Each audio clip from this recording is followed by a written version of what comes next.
Studio Ghibli. 100 collectible postcards, final frames from the feature films 1984 to 2014.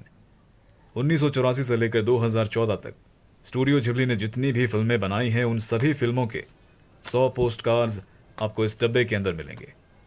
और डब्बे के सामने आप देख सकते हैं यहाँ पर चिहीरो और काओनाशी हैं। सेन तो चिहीरो नो कामिकाक्षी से। और इस डब्बे को बिल्कुल इंडियन ट्रक जैसा सजाया गया है। ऊपर नीचे दाएं बाएं हर तरफ से यहाँ पर बस नींबू मिर्च चप्पल और शायरी और लाइट्स की कमी है। और डब्बे की पिछली तरफ जितनी भी फिल्मों के पोस्टकार्ड इस डब्बे के अंदर हैं उन सभी फिल्मों के नाम लिखे हैं और कौन सी फिल्म किस साल में आई थी ये भी यहाँ पर लिखा हुआ है। और जैसे ही आप इस डब्बे को खोलेंगे आपको ढेर सारे पोस्टकार्ड्स दिखेंगे क्योंकि आप इन्हें देख सकते हैं। और साथ ही में आपको दिखेगा ये रिबन जिसकी मदद से आप कार्ड्स का पूरा बंडल बड़ी ही आसानी के साथ बाहर निकाल सकते हैं। और जैसे ही इस बंडल को आप बाहर निकालेंगे आप सोचेंगे कि अगर इस कार्ड्स के बंडल की जगह पैसों का बंडल होता तो कितना अच्छा होता, जो कि बिल्कुल नामुमकिन है क्योंकि इस दुनिया में ना ही तो कोई इतना ज़्यादा दिलेर है और ना ही कोई इतना ज़्यादा बेवकूफ़। तो आप ऐसा करें कि इन कार्ड्स को टेबल पलंग या फिर कोई भी ऐसी जगह जहां पर आप कंफर्टेबल हैं वहां पर इन कार्ड्स को रख दें और फिर इन्हें फैला दें। फिर बिल्कुल एक सभ्य इंसान की तरह एक एक करके इन कार्ड्स को देखें। और इन पोस्ट कार्ड्स की खास बात यह है कि हर एक पोस्ट कार्ड के पीछे फिल्म का नाम लिखा हुआ है और रिलीज डेट भी लिखी हुई है। और ये सारे पोस्ट कार्ड्स मैं आपको बताऊंगा रिवर्स में। तो हम 2014 से सीधा जाएंगे 1984 में। तो सबसे पहली फिल्म है 2014 की ओमोइदे नो मानी। दो लड़कियों की कहानी है ऐना और मानी। ऐना को एक दिन स्कूल में एस्थमा का अटैक आता है और उसके डॉक्टर्स उसे कहते हैं कि तुम बीड़ी पीना छोड़ दो और किसी ऐसी जगह चली जाओ जहां पर ताज़ी हवा चलती हो और ढेर सारी हरियाली हो। और आप सभी जानते हैं कि ये वो जगह नहीं है जहां पर आप फ्रिज में सब्जियां रखते हैं। तो ऐना एक ऐसी ही जगह चली जाती है जहां पर ढेर सारे पेड़ पौधे और ताज़ी हवा होती है। वहां पर उसे एक नई दोस्त मिलती है मानी। दोनों लड़कियां काफ़ी अच्छी दोस्त बन जाती हैं, वाईफाई का पासवर्ड शेयर करती हैं और बाकी की कहानी के लिए आप ये फिल्म ज़रूर देखें, बहुत अच्छी फिल्म है। और यह है 2013 की कागुया हिमे नो मोनोगातरी। एक पुराने ज़माने की कहानी है और एक बांस काटने वाले आदमी की यह कहानी है। हर रोज़ की तरह बांस काटने वाला जंगल जाता है बांस काटने, हाथों में छाले और दिमाग में गालियाँ। लेकिन आज जब वो बांस काटता है तो देखता है कि बांस में से लाइट बाहर निकल रही है और बांस के अंदर उसे एक छोटी सी लड़की दिखती है। बिल्कुल भी देरी न करते हुए वो उस लड़की को बाहर निकालता है और सीधा अपने घर ले जाता है। उसके आसपास के सभी लोगों को पता चल जाता है कि इसके घर में एक बांस वाली लड़की है, क्योंकि आमतौर पर लोग इस तरह से बच्चे पैदा नहीं करते। ये पहली बार था कि एक बांस ने एक लड़की को जन्म दिया है। तो कुछ दिनों के लिए वो बंदा एक सेलिब्रिटी बन जाता है। और कहानी बनाने वाले की इमेजिनेशन ज़रा आप देखिए। सुनो जी, मुझे लगता है कि हमारे घर में एक बच्चा होना चाहिए। ओके डार्लिंग, कोई बात नहीं, मैं जंगल जाता हूँ और बांस काट के आता हूँ। कोई भी हार्ड वर्क नहीं। और यह है 2013 की काजेता चिनो। यह कहानी वर्ल्ड वॉर से पहले शुरू होती है और वर्ल्ड वॉर 2 के साथ ख़त्म होती है। कहानी का मेन बंदा है जीरो होरिकोशी, जो कि एक पायलट बनना चाहता है, लेकिन कमज़ोर नज़र की वजह से यह बंदा पायलट नहीं बन पाता। तो जीरो फैसला करता है कि अगर वो पायलट नहीं बन सकता तो वो अपना खुद का जहाज़ बनाएगा। कई लोगों के लिए वो जहाज़ बनाता है, लेकिन हर बार उसका जहाज़ रिजेक्ट हो जाता है। कोई ना कोई कमी उसके जहाज़ में रह जाती है और इसी दौरान उसकी मुलाकात एक खूबसूरत अमीर लड़की से होती है और ये लड़की जीरो पर पूरी तरह से फिदा होती है और जीरो की हालत ख़राब हो जाती है। वो एकदम कंफ्यूज हो जाता है, बिल्कुल अमीर लोगों के कुत्तों की तरह। वो ये नहीं सोच पाता कि वो क्या करे, या तो वो मालकिन की गोद में बैठकर आराम करे या फिर अपने महंगे बिस्किट खाए। फिल्म बहुत अच्छी है, कहानी बहुत अच्छी है, लेकिन बहुत ही ज़्यादा दुखी भी है।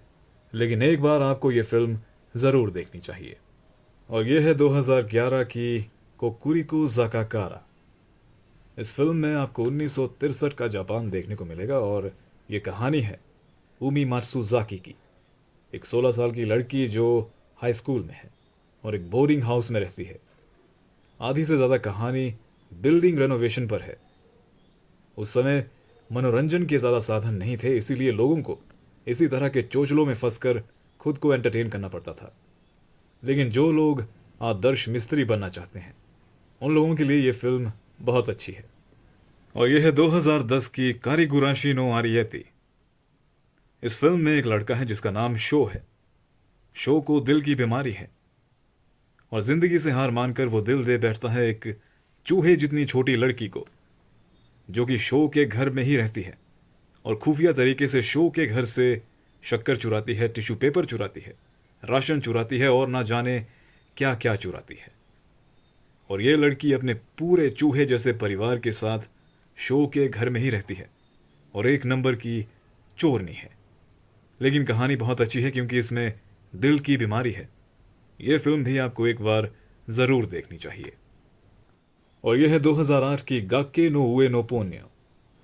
ये फिल्म है एक समुद्री जीव के बारे में जो बाद में एक इंसानी लड़की का रूप धारण करती है। तो एक दिन ये जीव जो बाद में लड़की बनती है किसी शीशे के जार में कैद हो जाती है गलती के साथ।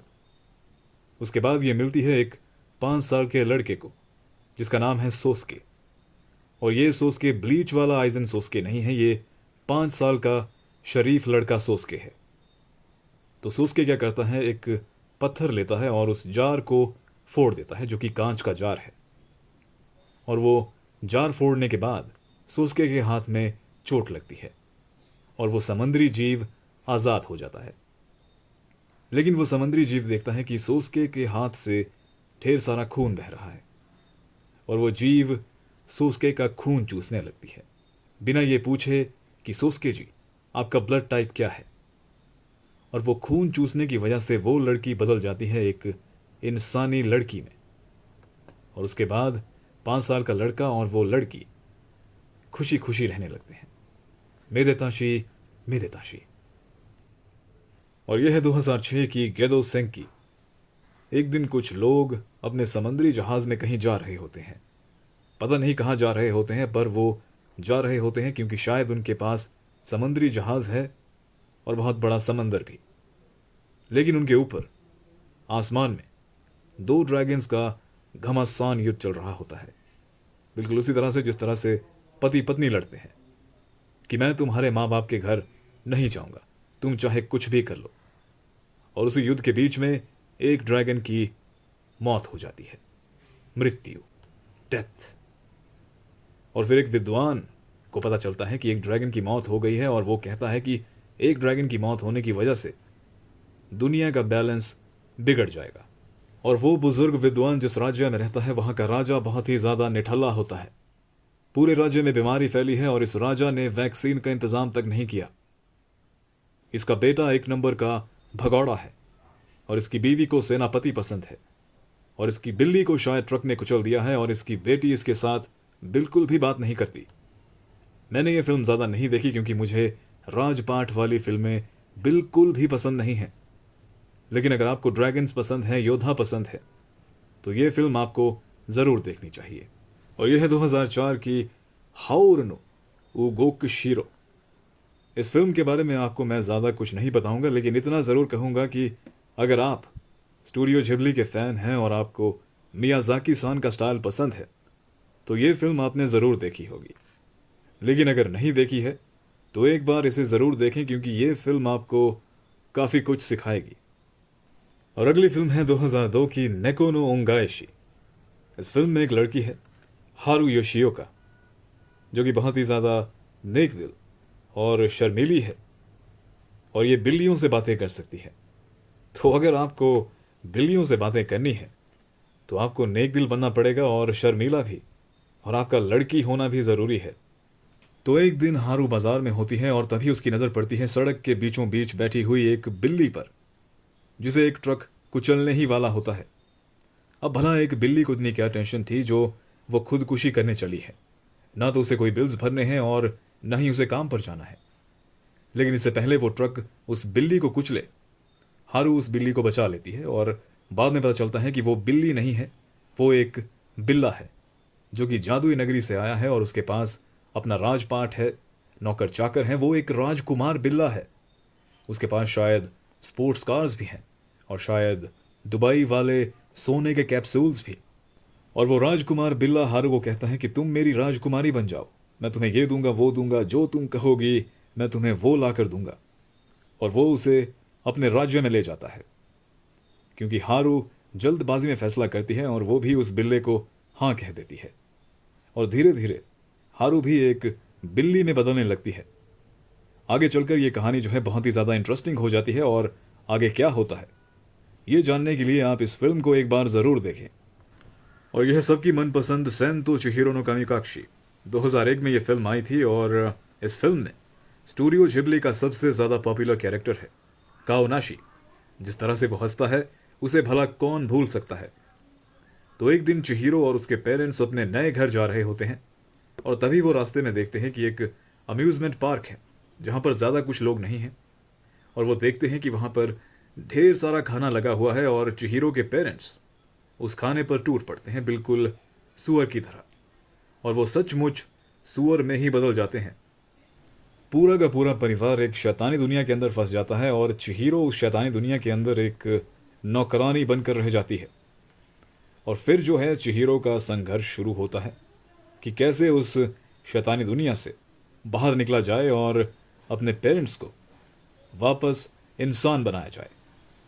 और यह है 1999 की हो के क्यो तो नारी नो यामादाको, एक बहुत ही ज़्यादा खूबसूरत फिल्म है।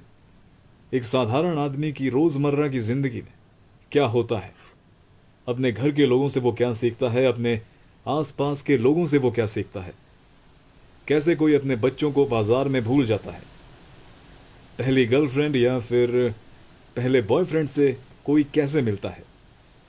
इस तरह की चीज़ें इस फिल्म में बताई गई है, और बड़े ही बेहतरीन तरीके से और एक खूबसूरत और मजाकिया तरीके से उन्हें पेश किया गया है। एक बहुत ही ज़्यादा खूबसूरत फिल्म है। अगर आप स्टूडियो जिबली के फ़ैन हैं तो एक बार इस फिल्म को ज़रूर देखें। और जैसा कि आप देख सकते हैं कि बाहर बहुत तेज़ हवा चल रही है, जिसकी वजह से आपको वीडियो के बीच में जो है काफ़ी सर फर सर इस तरह की आवाज़ें जो है आती रहेंगी। और ये है 1997 की मोनोनोके हिमे। सान एक इंसानी लड़की जिसे भेड़ियों ने पाल पोस कर बड़ा किया है, और सान को इंसानों से बहुत ही ज़्यादा नफरत है। लेकिन एक दिन सान की मुलाकात होती है आशिताका से, जो कि एक इंसानी लड़का है। एक दिन सान एक खूंखार लड़ाई में फंस जाती है, और तभी आशिताका बीच में कूद पड़ता है और सान को बचाता है। लेकिन सान को बचाते बचाते वो बेचारा खुद जख्मी हो जाता है, और सान देखती है कि ये बंदा जख्मी हालत में लेटा पड़ा है, तो क्यों ना मैं इसे ख़त्म कर दूं, इसे मार डालूं, क्योंकि वैसे भी मुझे इंसानों से नफरत है। लेकिन इससे पहले कि सान आशिताका को ख़त्म करती, आशिताका अपनी आंखें खोलता है और कहता है कि सान, तुम बहुत ही ज़्यादा खूबसूरत हो। अब इतने सारे भेड़ियों के बीच में, खूंखार भेड़ियों के बीच में सिर्फ एक ही लड़की है, तो जाहिर सी बात है वो उसे खूबसूरत ही लगेगी। आशिताका के मुंह से निकले हुए ये शब्द एकदम बंदूक से निकली हुई गोली की तरह सीधा सान के दिल पर हमला करते हैं, और सान अपना फैसला बदल लेती है और पूरी तरह से आशिताका पर लट्टू हो जाती है। क्योंकि खूबसूरती चेहरे से नहीं होती, खूबसूरती तो दिल की रोशनी में होती है, जिसका एक ही मतलब है कि आयरन मैन इस दुनिया का सबसे ज़्यादा खूबसूरत इंसान है, जो कि बड़ी ही अटपटी बात है। और यह है 1995 की मिमिओ सुमासेबा।